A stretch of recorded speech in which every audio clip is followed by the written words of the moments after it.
Last but not least, my name is Dr. Matthew Zakreski. I am a clinical psychologist, a professional speaker, and author, but for the purposes of our conversation this afternoon, an actor. Specifically an improviser. And to help me explain to you what that means, I'm going to need your help from the audience a little bit, because I'm already planning my next TED Talk. So what I'm going to need from you is an occupation, a time in human history, and a location. Go ahead, shout them out. Astronaut. Astronaut.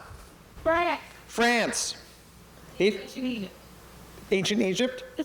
So a French astronaut in ancient Egypt. I have heard weirder things. Okay, so 3, 2, 1, scene.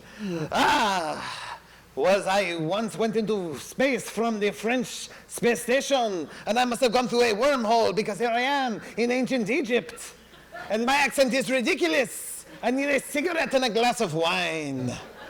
But the Pharaoh does not like my wine and is making me slave to build the pyramids. I must send messages back through space-time via croissant, of course. So I may be rescued from my interminable prison. And scene.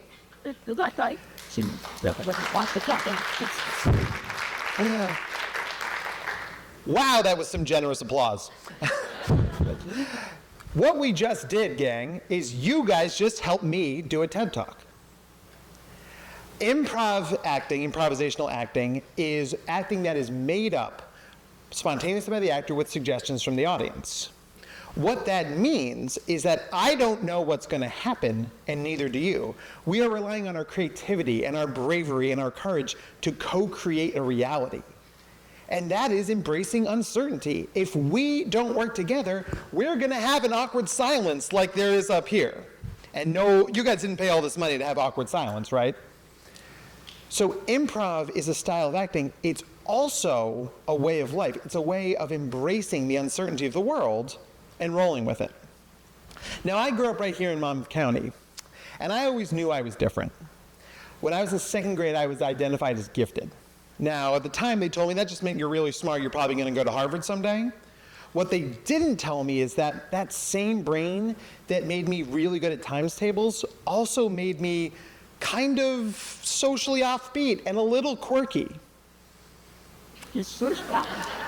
That is a real picture of me. Thank God for Facebook. That face.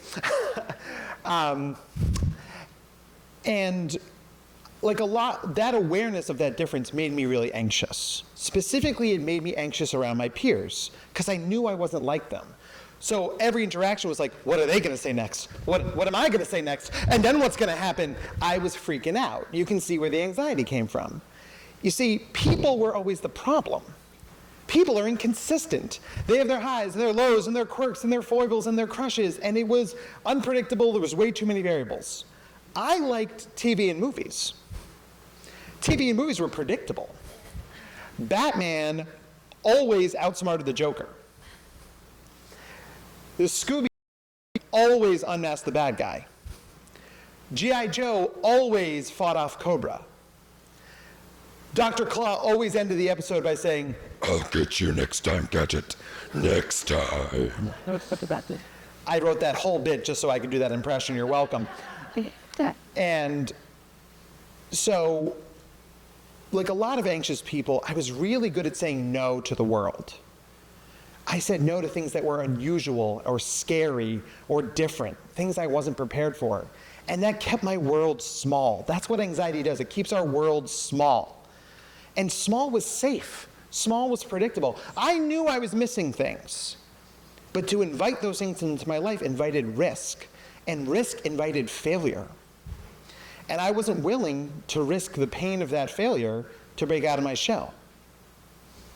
So after barely surviving middle school, my parents whisked me off to summer camp in beautiful Carlisle, Pennsylvania. Woo!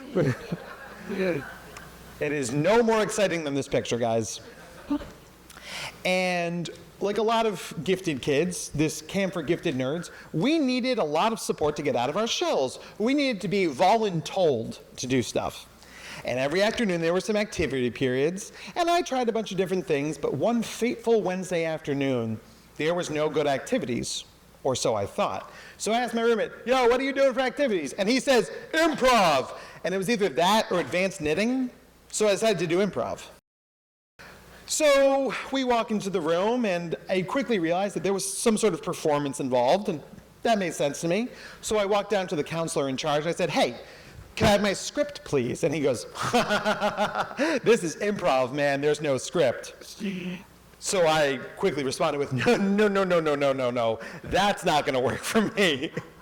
How the heck am I gonna succeed without lines? If I don't know what to do, how could I possibly be good at it? Now, he saw me freaking out and covered in flop sweat, and he pulled me aside and gave me a piece of advice that honestly still resonates in my brain today. It's a real reason why I'm here talking to you fine people. He said, in improv, we don't always know what we're going to say. We're not always aware of it. And if you get stuck, you can always say, yes, and. To which, of course, I responded, yes, and what? And he said, well, that's the fun part. You and I clearly have different definitions of fun, but before I could run for the door, the first activity was starting. So we were playing a classic improv game called World's Worst. In this game, the actors all give their personal definition of the worst example of something. In this case, it was the world's worst person to go on a blind date with. So I racked my brain for some contemporary pop culture references, and I decided to go with Wolverine from the X-Men. You have to understand, this was pre-Hugh Jackman Wolverine, so it made a lot more sense then. I mean, look at that hair. So we're in line, and I'm waiting for my turn, and finally the counselor says to me, and the world's worst person to go on a blind date with would be? And I stood there, and I froze.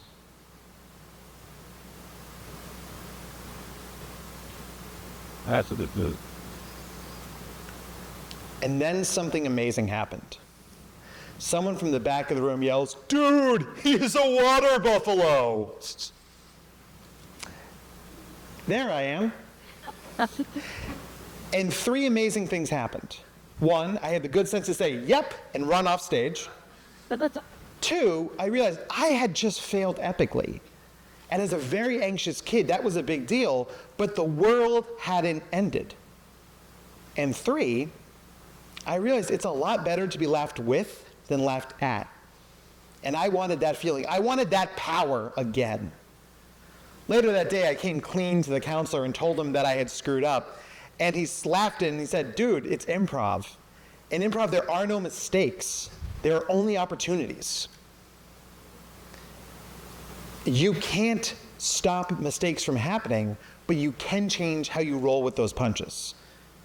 So I wanted that feeling again. So I signed up the next day, and the day after that, and the week after that, and the month after that. Went back home, did high school theater, college theater, toured with an improv troupe when I lived in Boston, tried stand-up, realized I wasn't very good at stand-up, went to grad school, became a psychologist, and once I had a platform, I realized that I could use my skills to tell my story.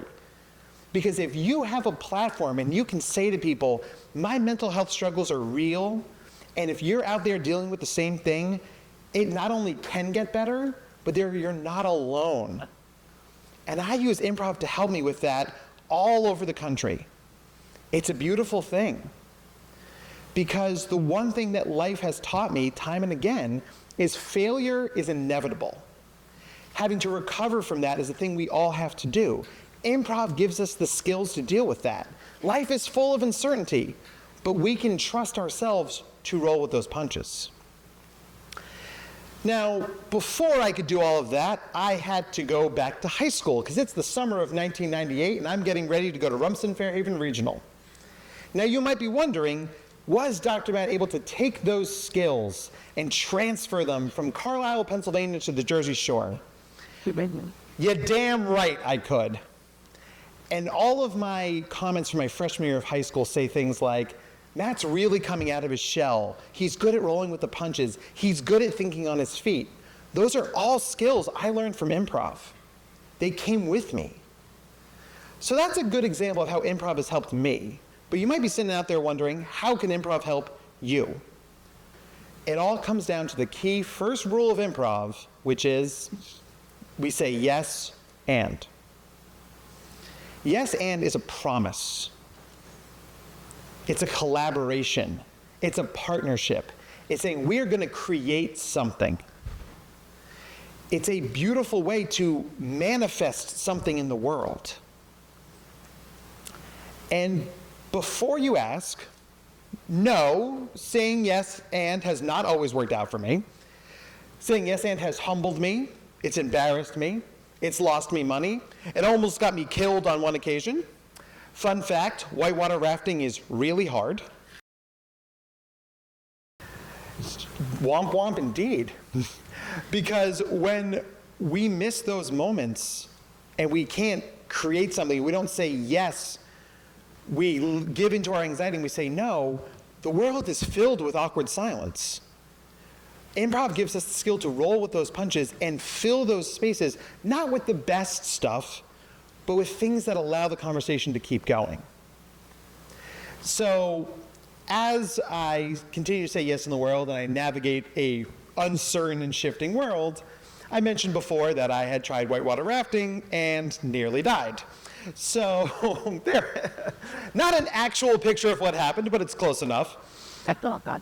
And it's actually a really good segue for my next point. Because even though I almost died, saying yes into the world has helped me out a lot more than it's hurt me. But the way that we use the lessons of improv to really shape our world in a positive way is we don't just say yes, we say yes and. Because I wanted to go whitewater rafting, so I said yes. What I should have said is yes and I've never done it before. Yes and I have no idea what I'm doing.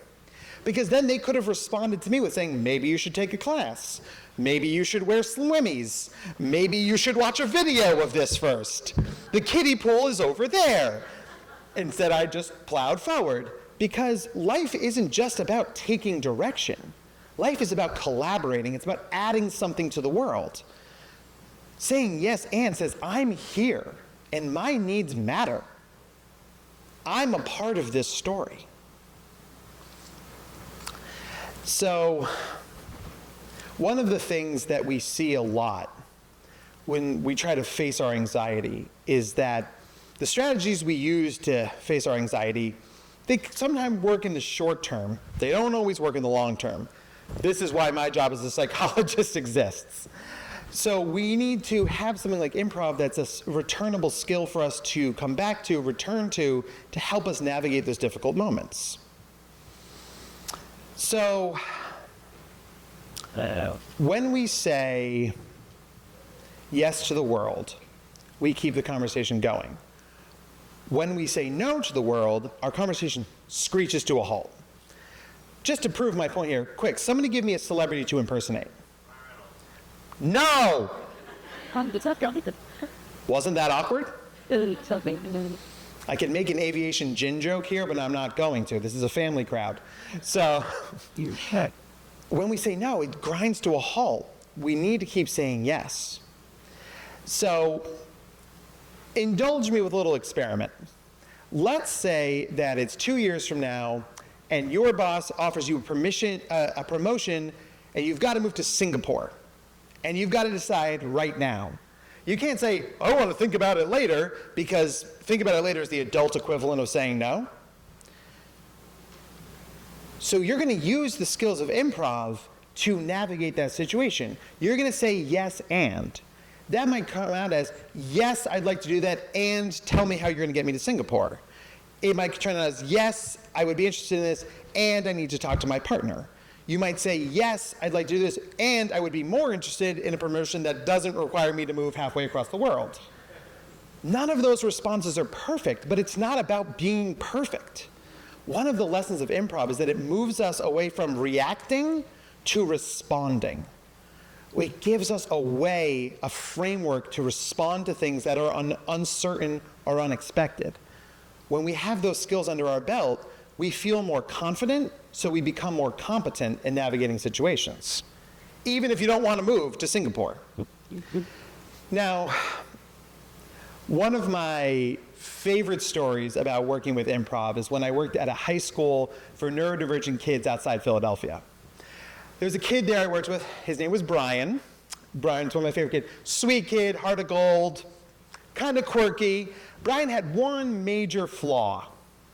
Brian is what we'd like to call a close talker. And Brian wanted nothing more in this world than to make friends. But it's hard to make friends if every conversation you have is about 2 inches from someone's nose. Now, of course, we had given him this feedback, and Brian was resistant to that feedback. And we were doing a series on improv games to build social skills, and we were playing an improv game called Park Bench. It's a classic improv game. You have one actor sitting on the bench, another actor comes in, and they have one line to say something creepy or off-putting enough that would get a stranger to move off that bench. Now, Brian was spectacular at this game. Not because he's a creep, but because, once again, he gave every line about this far away. And after several iterations of this, Brian stops, and he's like, Dr. Matt! And I'm like, what? I talk way too close to people. Well, that's just brand new information, Brian. He had to learn it himself.